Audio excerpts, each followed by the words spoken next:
예, 방금 소개받은 권선필 교수입니다. 공정관광 포럼 공동대표를 맡고 있고요. 또 모건대학교 공공인재학부 교수로 있습니다.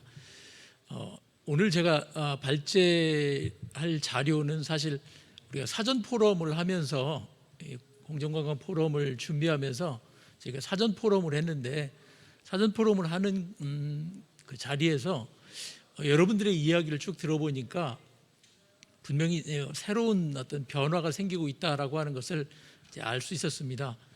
공정관광에 대한 필요, 요구뿐만 아니라 어떤 방향으로 가야 될 것인지 이런 것에 대한 아이디어를 얻을 수 있어서 그 아이디어를 가지고 준비했다는 말씀을 드립니다. 따라서 이 내용은 제가 말씀드리려고 하는 내용은 어쩌면 연구된 거라기보다도 어떻게 직관적으로 또 통찰을 통해서 나온 그런 것들을 한번 정리해 보려고 노력을 했습니다. 그래서 여러분들도 제 이야기를 들으시면서 상상도 해보시고 또 우리 현실과도 한번 접목시켜 보셔가지고 새로운 아이디어를 만들어내는 그런 자료가 됐으면 좋겠다, 이런 생각을 가지고 준비를 했습니다. 저희가 코로나 이후의 지역 기반 관광, 새로운 기회와 트렌드, 이런 제목을 드렸는데요. 사실 이 코로나19가 엄청난 변화를 가져오고 있습니다. 가장 먼저는 이제 방역을 하고 있고요. 그 방역은 개인적인 거에서부터 시작해서 사회적인 것까지 이렇게 거리두기 하는 것들이 사회적인 규칙으로 이렇게 작용을 하고 있습니다. 이러한 변화가 지역의 변화를 나타내고 있고요. 이 지역의 변화라고 하는 것들은 사실 글자 그대로 지역마다 다른 형태로, 다른 양식으로, 다른 스타일로 나타나고 있습니다. 여기서 가장 주목할 만한 건 바로 격차가 커지고 있다는 결과입니다. 2년 가까이 이 코로나가 진행되면서 사실상 가장 큰 차이는, 가장 큰 어떤 변화는 격차가 커지고 있다라고 하는 겁니다. 지역 간의 거리가 커지는 것뿐만 아니라 사실은 소득 격차가 커지고 있다는 것이 이제 가장 큰 문제점으로 지적되고 있는데요. 예를 들면 청년들 사이에 20배 이상의 소득 차이가 커지고 있다, 이런 이야기가 최근 데이터로 확인이 되고 있습니다. 결국 이제 우리에게 필요한 것은 지속 가능한 지역 사회를 만드는 것. 격차가 커지면 일정 정도 이상의 확대가 되면은 이제 그 격차로 인해서 사회적인 혼란이 오게 될 수 있는데요. 이걸 막기 위해서 어떻게 할 것인가? 그리고 지역 기반으로 그러한 지속 가능한 사회를 만드는 것을 가능하도록 하는 것이 무엇일까라고 하는 것을 고민하는 그런 때가 됐습니다. 그래서 이러한 맥락에서 관광에 대한 이야기를, 특히 지속 가능 관광에 대한 이야기를 드리겠습니다. 말씀드린 것처럼 코로나 이전과는 완전히 다른 사회로, 다른 시대로 가고 있는 것이 분명합니다. 그럼에도 불구하고 문제점은 뭐냐면 항상 생각은 현실을 뒤따라온다라는 점입니다. 지난 2년간에 어떤 변화가 있었는지 우리가 완벽하게 알지 못하고 있습니다. 우리의 생각이 현실을 뒤따라가지 못하고 있기 때문에 정책은 몇 발짝 더 뒤늦게 따라오고 있다고 이야기할 수 있겠습니다. 따라서 정책을 제대로 만들기 위해서는 우리 현실에 대해서 명확하게 파악하고 그에 대한 생각들을 정리하는 게 필요합니다. 이러한 생각들이 정리되지 않는다면 제대로 된 정책 대응이 나올 수 없겠죠.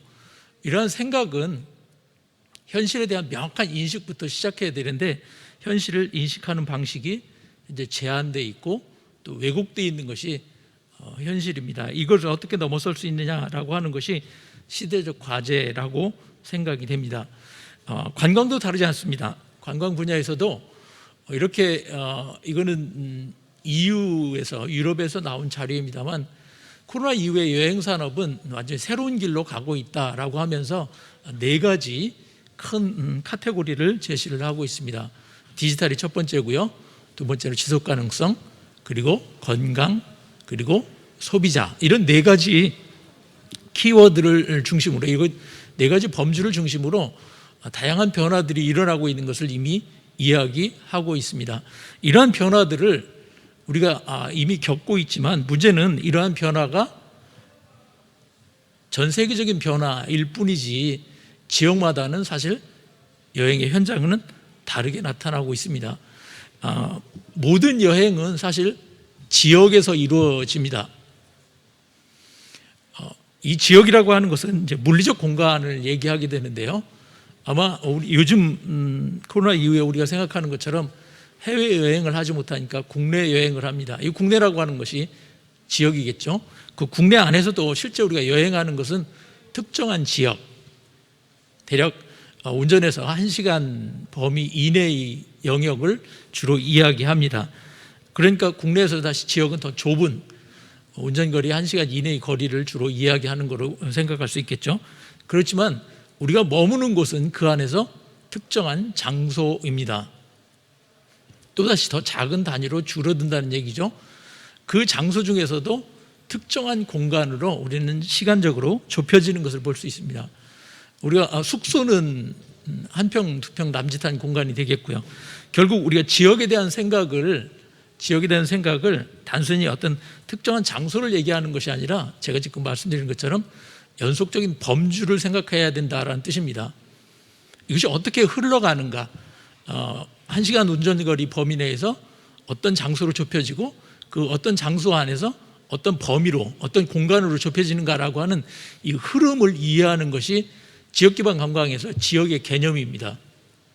단순히 물리적으로 구별되는 공간이 아니라 이렇게 흘러가는, 우리의 인간의 활동이 흘러가는 그런 공간 속에서 이루어진다라고 하는 것으로 새로 개념을 바꿀 필요가 있다라는 것이 되겠습니다. 그래서 각 단위마다, 그 지역의 단위마다 거기에 맞는 새로운 접근과 전략이 필요하다고 할 수 있습니다. 실제 그렇게 이루어지는, 우리가 공간의 범위를 큰 범위에서 점점 좁혀지면서 이 공간을 흘러가는 과정에서 나타나는 특징은 바로 이 소비주의적 여행에서 관계중심적 여행으로 바뀌고 있다는 것이 되겠습니다. 우리가 이제 공정관광을 얘기할 때 가장 많이 이야기하는 부분이 저는 이 소비주의에 대응하는 여행이다라는 개념을 이야기하고 싶습니다.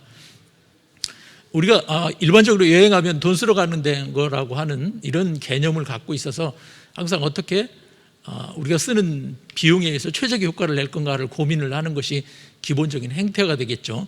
이게 이제 소비주의적 여행이라고 할 수 있을 겁니다. 항상 싸고 가성비 높은 것만 추구하는 이런 여행을 추구하는 거죠.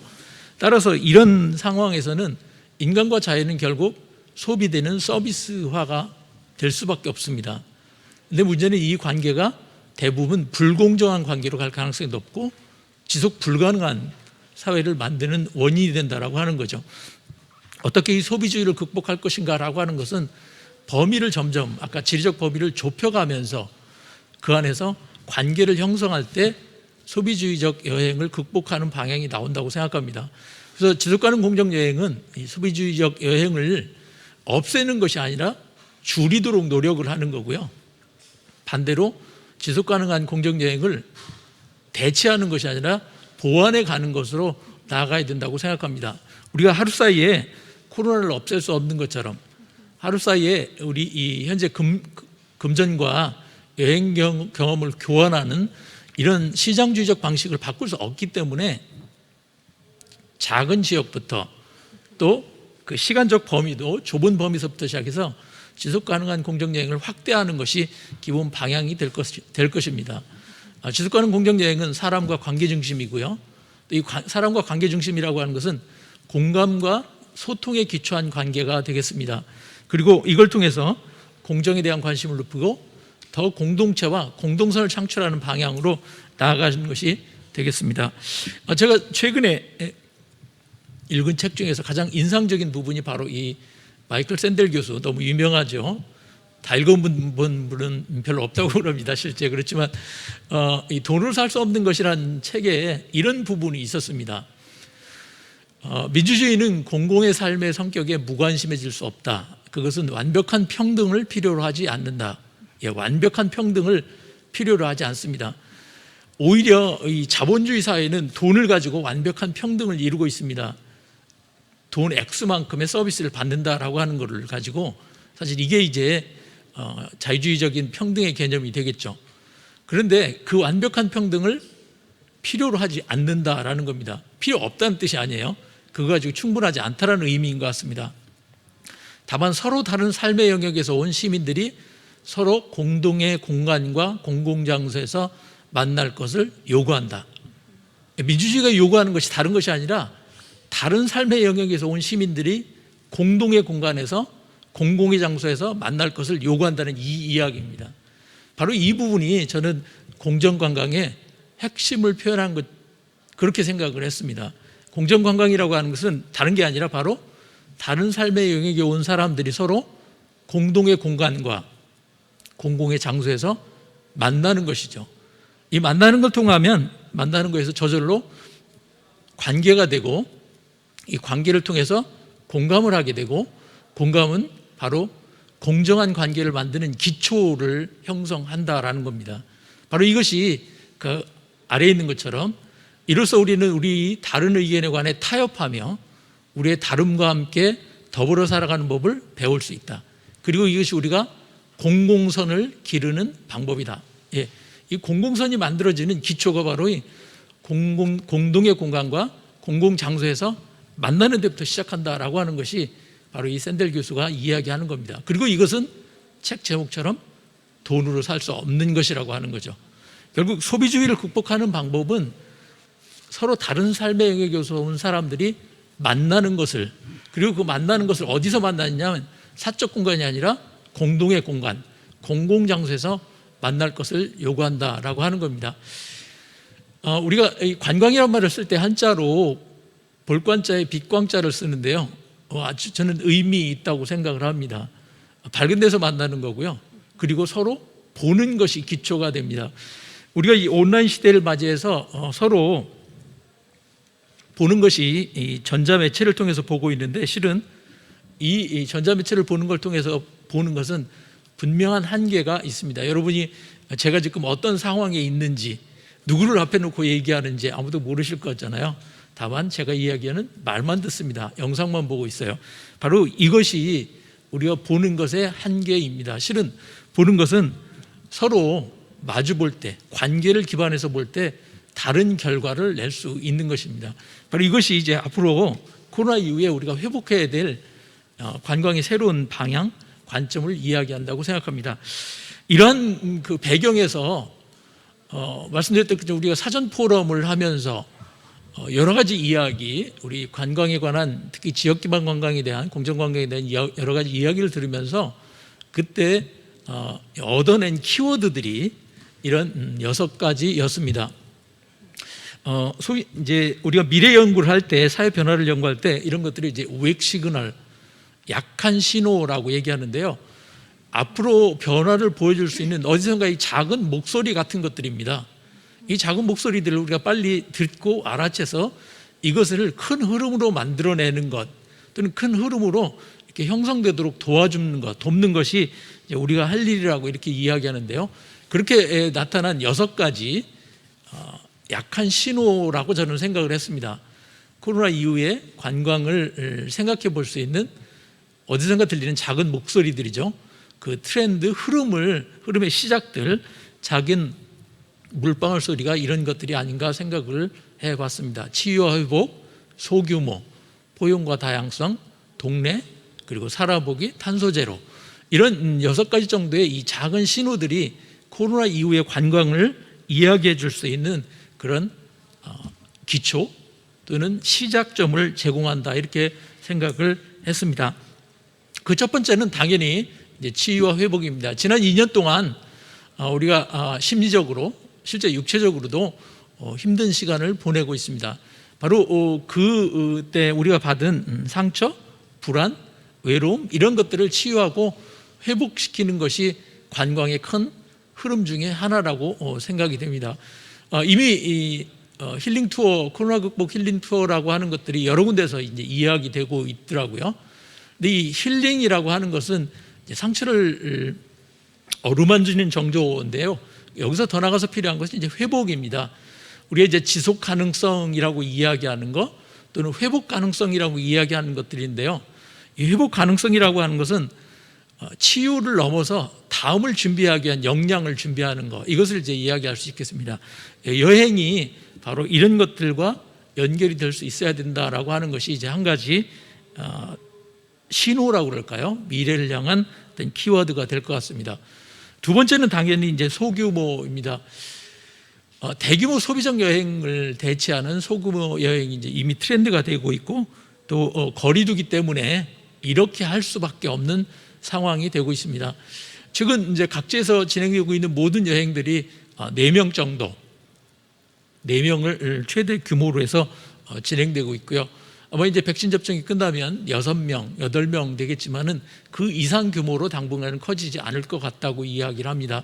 그래서 이 소규모 관광이라고 하는 것이 하나의 새로운 변화의 시작이 되는 것 같고요. 이 소규모라고 하면은 그만큼 그 규모가 작은 만큼 그 사람들에 대해서 더 깊은 관계를 가질 수 있겠고요. 여행객들 사이에서 또 여행객들과 지역 사이에 보다 더 세분화된 그런 관계를 가지고 진행될 수 있을 것입니다.